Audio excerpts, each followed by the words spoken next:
So all of this data that's currently being crawled and utilized, you just see it on a website, right? You go onto a website and it's like, do you accept these vendors? And it's almost like a yes or no. And we're starting to see a difference now, whereby it's not just a yes or no answer, right? It's you should be able to have like multiple choices. So we're starting to see a bit of that. But equally, then there's a lot of dark UX that happens where it's kind of like influencing you to make a click where you're like, oh my gosh, I've just let in like 156 vendors into my data, right? For one click that you didn't even mean to do. And so we want to go, we want to make sure that data is used for good. You know, it's something that I think we've had as a mission for Infograte with data for everyone. Like everybody should have the value of using data. And with Photograph, it's that thing of, we do that for, with Infograte, we do that for clients, and then clients sometimes, right, or most of the time use that for consumers or B2B or partners. With Photograph, it's about doing that for individuals, for everyone. And I think going back to like, okay, well, where did that come from? Where did that idea come from?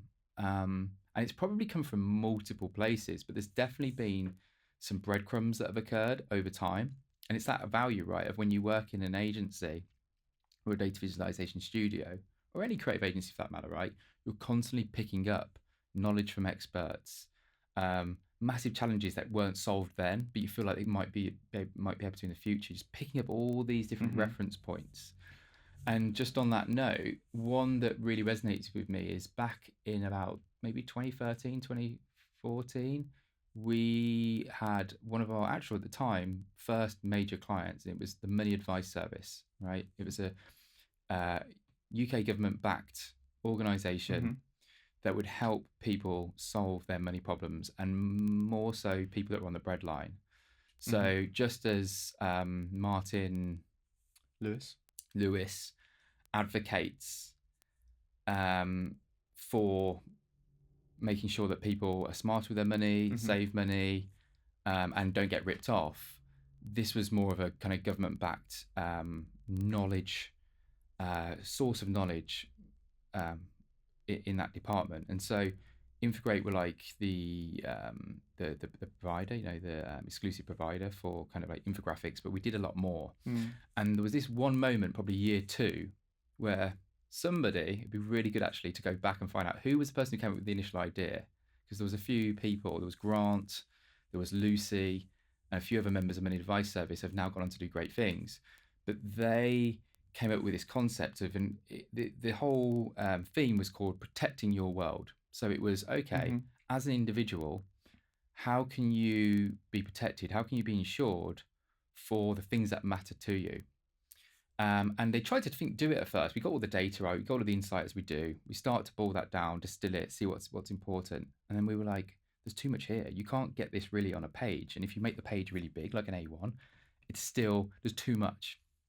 And so what we did was, we looked at that content and realized this is not correct for a static format. This is actually more suitable for an interactive. So this interactive would kind of ensure that, like a kind of flow diagram, like, okay, you as an individual, what do you want to protect? So some people be like, oh, I've got kids. So that they matter the most to me, and like I want to make sure that they're safe.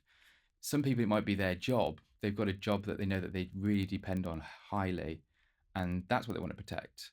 It could be elderly. It could be different aspects of their life that they want to protect. And then based on that answer, it would then say one or two other questions about their life, and then it would then give you the answer tailored to say, based on where you are right now. So for instance, like you are employed and you would then want to protect your kids, it would then share with you the best insurance to think about to cover you in case of a rainy day. You know, in case there was a situation where, let's say, you got injured and you couldn't then work, or there was a mental health problem and then you had to take time off work, or you had to actually, there'd be a situation there. This would share with you the information. So like those types of solutions, it was really, really well received, this Money Advice Service Protecting Your World project. But that was a moment for me when I was like, oh, tailored, personalized insight Mm-hmm. is really valuable, not just for the people that use insight every day, right? So we're talking like highbrow, maybe like economists. We know that they'll nerd out every day on data and make decisions on it. We're talking about people on the breadline because they're not usually privy to this kind of information, and it's that thing of almost. I don't like the fact that a lot of companies are almost like influencing their decisions in a bad way. Like there's a lot of manipulation, advertising, hence why we've got such issues right now with choices that are made, and for instance, like diets Mm-hmm. and that whole scenario. So yeah, I think it's a really good moment to be able to bring insight to the wider population to help them make decisions, whether they're massive life matters or actually they're just kind of smaller ones.